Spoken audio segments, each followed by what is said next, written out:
So hello everyone, आज के इस वीडियो में हम देखने वाले हैं प्रोजेक्ट मैनेजमेंट, जो कि यूनिट 1 से लेकर 5 तक है। इसमें सारे के सारे इंपॉर्टेंट टॉपिक कवर किए हैं, जो कि एग्जाम के पॉइंट ऑफ व्यू से काफ़ी इंपॉर्टेंट है।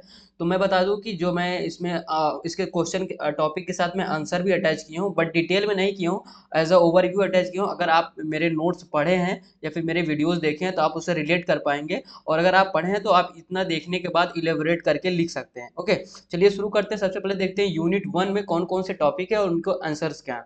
यूनिट 1 का पहला टॉपिक हो गया, जैसे कि यहाँ पे प्रोजेक्ट लाइफ साइकिल। ओके, तो ये क्या है प्रोजेक्ट लाइफ साइकिल? यहाँ देखिए, stages of project goes through from start to finish. मतलब एक प्रोजेक्ट को बनाने से लेकर लास्ट तक जो है स्टेजेस जो होते हैं उसको लिखना है। तो इसमें कौन कौन से स्टेजेस होते हैं? आइडिया, इनिशियलाइजेशन, ओके, उसके बाद planning, execution, monitoring and control, and last one is closure. Okay, उसके बाद समझते हैं दूसरा टॉपिक क्या है। दूसरा टॉपिक है प्रोजेक्ट प्लानिंग, जो कि पिछले 3 साल से पूछा गया है।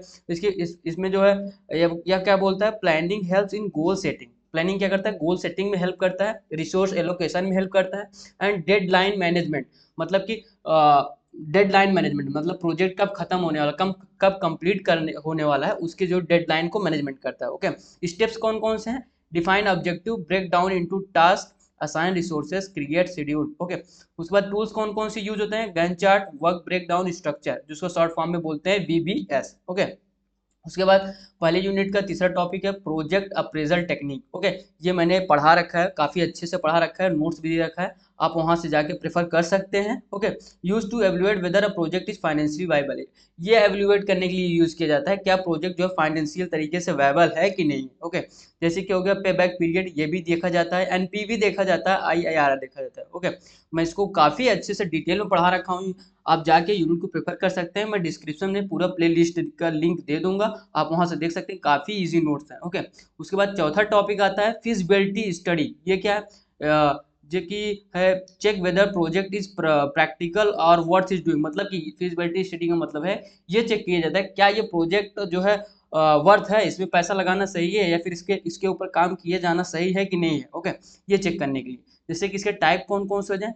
टेक्निकल अप्रेजल हो जाएगा, financial, legal, operational, sorry, feasibility, technical feasibility, financial, legal, operational and scheduling. Okay, अब बात करते हैं यूनिट 2 के बारे में, इंपॉर्टेंट टॉपिक, जो कि यूनिट 2 है एंटरप्रेन्योरशिप। ओके, इसका इंपॉर्टेंट टॉपिक, पहला टॉपिक है एंटरप्रेन्योर वर्सेस एंटरप्रेन्योर। ओके, इसको मैं काफ़ी अच्छे से, इसका एक 4 मिनट का वीडियो बनाया हूँ, जिसमें से एटलीस्ट कम से कम उसमें 8 पॉइंट है विद एग्जांपल। ओके, तो आप वहां से प्रेफर कर सकते हैं, लेकिन यहाँ पे मैंने शॉर्ट में बता रखा है, जैसे कि बेसिक डिफरेंस क्या है।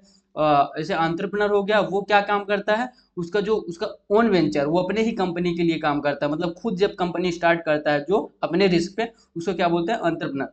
और जो एंटरप्रेन्योर होता है वो किसी कंपनी में काम करता है as a manager, as a employee, वो अपने रिस्क पे काम नहीं करता। ओके, फाइनेंशियल रिस्क पे। उसके बाद रिस्क की बात आती है, खुद जो अगर कंपनी लॉस में जाती है, प्रॉफिट बनाती है, तो इसकी रिस्पॉन्सिबिलिटी एंटरप्रेन्योर की होगी। लेकिन एंटरप्रेन्योर में क्या है, अगर कंपनी लॉस में जाती है तो वो उसका रिस्पॉन्सिबल नहीं है।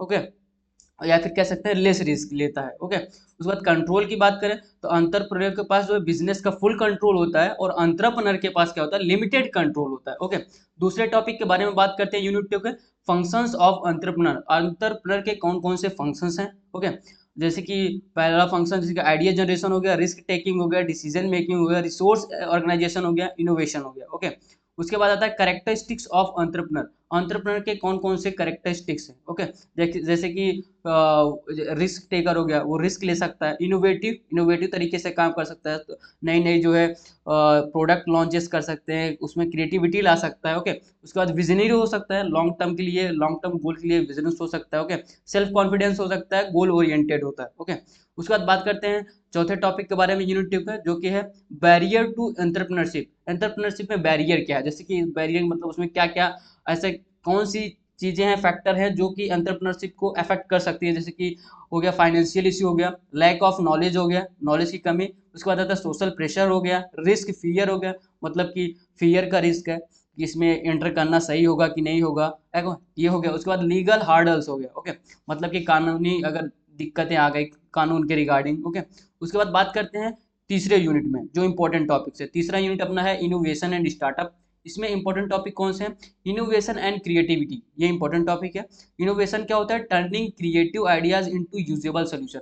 मतलब जब हमारे पास कोई क्रिएटिव आइडिया है, जब उसका हम जो है एक रियल लाइफ प्रॉब्लम को सॉल्व करने के लिए प्रोडक्ट बना देते हैं, फिर सोल्यूशन ढूंढते हैं, सर्विसेज देते हैं, तो उसको क्या कहते हैं, इनोवेशन कहते हैं। अब क्रिएटिविटी क्या होती है, जनरेटिंग न्यू आइडिया। जब हम एक नया आइडिया जनरेट करते हैं उससे क्या कहते हैं, क्रिएटिविटी। उसके बाद पूछा गया type of innovation. Innovation creativity में इनोवेशन को डिफाइन करना है, उसके बाद उसके टाइप्स लिखना है। टाइप में जैसे हो गया प्रोडक्ट इनोवेशन हो गया, प्रोसेस इनोवेशन हो गया, बिजनेस मॉडल इनोवेशन हो गया, मार्केटिंग इनोवेशन हो गया, और भी सारे इनोवेशन है, उसको आप लिख सकते हैं। ओके, जैसे और हो गया जैसे कि इनोवेटिव तो हो गया, उसके बाद इमिटेटिव इनोवेशन हो गया, रेडिकल इनोवेशन हो गया, बहुत टाइप के इनोवेशन हो गया।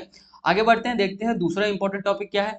दूसरा टॉपिक है टाइप ऑफ स्टार्टअप। स्टार्टअप किस कौन कौन से स्टार्टअप के टाइप हैं, जैसे कि स्मॉल बिजनेस स्टार्टअप हो गया, स्केलेबल स्टार्टअप हो गया, सोशल स्टार्टअप हो गया, उसके बाद बायबल स्टार्टअप हो गया, लाइफ स्टाइल स्टार्टअप हो गया। उसके बाद तीसरे टॉपिक की बात करते हैं, स्टार्टअप इकोसिस्टम। ओके, ये क्या होता है, एलिमेंट सपोर्टिंग स्टार्टअप। ऐसे एलिमेंट जो स्टार्टअप को सपोर्ट करते हैं। कौन कौन सपोर्ट करते हैं, जैसे कि इन्वेस्टर जो आपकी कंपनी में पैसा इन्वेस्ट करता है। ओके, मेंटर जो आपके स्टार्टअप को मेंटर करता है, ऐसा गाइड करता है, जैसे कि जो बोलते हैं हिंदी में गुरु। ओके, उसके बाद गवर्नमेंट, जैसे कि फाइनेंशियली गवर्नमेंट भी हेल्प करती है। उसके बाद इंक्यूबेटर, उसके बाद आता है कस्टमर। ये सारे के सारे कौन है, एलिमेंट्स है जो स्टार्टअप में सपोर्ट करते हैं। उसके बाद आता है चौथा टॉपिक यूनिट 3 का, गवर्नमेंट स्कीम फॉर स्टार्टअप। ऐसे कौन कौन से गवर्नमेंट स्कीम है जो स्टार्टअप में यूज हो, जो स्टार्टअप को सपोर्ट करते हैं, जिसकी उससे हेल्प मिलता है। ओके, स्टार्टअप इंडिया हो गया, स्टैंड अप इंडिया हो गया, उसके बाद आता है मुद्रा लोन हो गया, उसके बाद अटल इनोवेशन मिशन।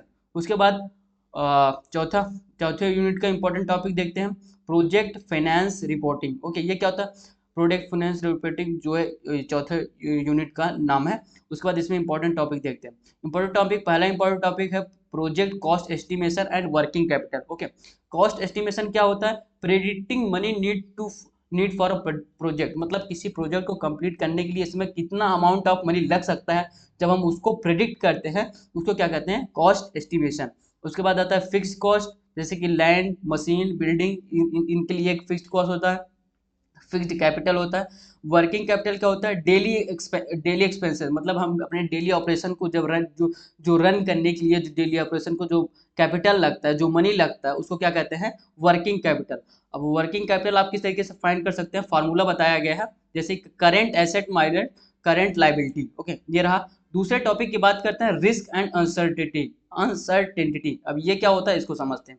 इसको भी मैंने बहुत अच्छे से पढ़ा रखा है। जितने टॉपिक की मैं बात कर रहा हूँ, सारे के सारे टॉपिक मैंने यूनिट में कवर किए हैं, और इंपॉर्टेंट नोट्स के साथ की पॉइंट बना रखा है, एकदम क्विक रिवीजन के लिए है। आप डाउनलोड कर सकते हैं, बिल्कुल फ्री ऑफ कॉस्ट है। ओके, मैं आपको डिस्क्रिप्शन में लिंक दे दूंगा पांचों यूनिट का। उसके बाद इसको समझते हैं, रिस्क एंड अनसर्टेनिटी के बीच का डिफरेंस। ओके, एस्पेक्ट्स देखते हैं।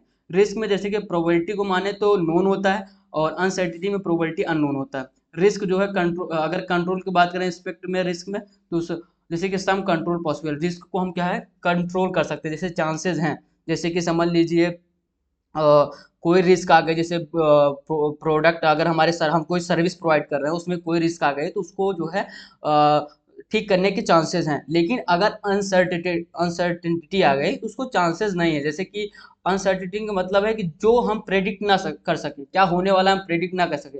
जैसे कि कोई डिजास्टर आ गया, तो उसको हम क्या करते हैं, प्रेडिक्ट नहीं कर सकते कि क्या होने वाला, तो उसको कंट्रोल करना थोड़ा मुश्किल है। एग्जांपल समझते हैं, रिस्क जैसे कि स्टॉक प्राइस का जैसे होता है, हम उसको प्रेडिक्ट कर सकते हैं, वो अपने कैलकुलेशन के हिसाब से हम प्रेडिक्ट कर सकते हैं। लेकिन अनसर्टिनिटी की बात करें, जैसे कोविड पैंडेमिक, ये भी तो एक पैंडेमिक था, जिसको कोई नहीं अनुमान लगा सकता था कि कब ये कैसे आ गया, कब आ गया।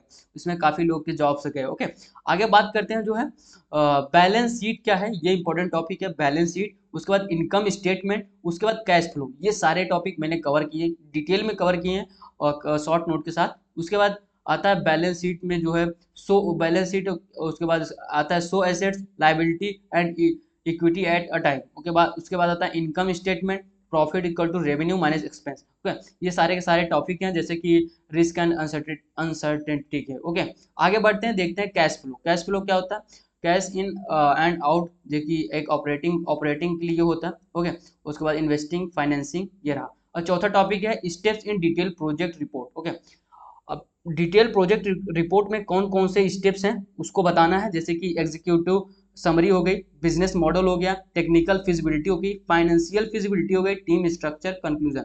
बेसिकली डिटेल प्रोजेक्ट रिपोर्ट एक ऐसा रिपोर्ट होता है जिसमें आपके बिजनेस का पूरा ओवरव्यू होता है। मतलब आपका बिजनेस कैसा है, किस टाइप का बिजनेस है, क्या सर्विस देता है, क्या प्रोडक्ट देता है, इसमें कौन कौन से इन्वेस्टर हैं, मार्केट रिसर्च क्या है, आपके बिजनेस का स्कोप क्या है, आपके कंपिटिटर्स क्या है, और आपका बिजनेस अगले 5 साल में कितना ग्रो कर सकता है। मतलब कि सारी की सारी इसमें डिटेल्स होती हैं किसी भी इन्वेस्टर को कन्विंस करने के लिए, सो दैट वो आपके बिजनेस में इन्वेस्ट करे। ये रहा। ओके, आगे बढ़ते हैं, यूनिट 5 का समझते हैं इंपॉर्टेंट टॉपिक्स। यूनिट 5 का इंपॉर्टेंट टॉपिक्स है सोशल एंटरप्रेन्योरशिप।